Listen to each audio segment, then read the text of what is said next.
Buonasera e ben ritrovati con il TG Flash di New Sicilia. Ad eseguiti i titoli più importanti del pomeriggio.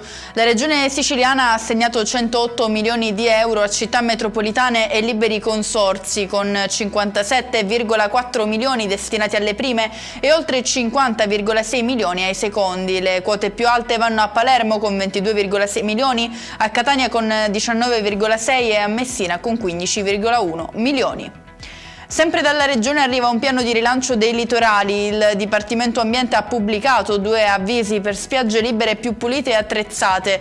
Le risorse complessive arrivano a circa 8,8 milioni di euro, 1 milione per la pulizia degli arenili, 5 milioni per servizi e attrezzature più 800.000 euro per la vigilanza e la sicurezza.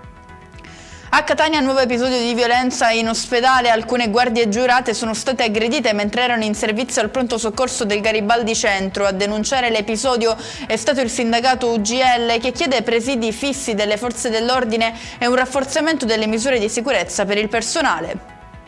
Sempre a Catania novità sul fronte dei collegamenti internazionali. Air Canada ha infatti annunciato la nuova tratta diretta Catania-Montréal, che sarà attiva dal 5 giugno al 23 ottobre. Il collegamento sarà operato con 3 frequenze settimanali e con aeromobili Boeing 787.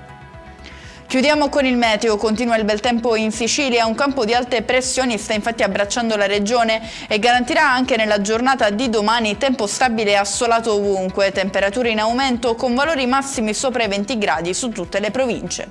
E con questo è tutto, prossimo appuntamento domani alle 13:30, grazie per averci seguito, buon proseguimento di serata.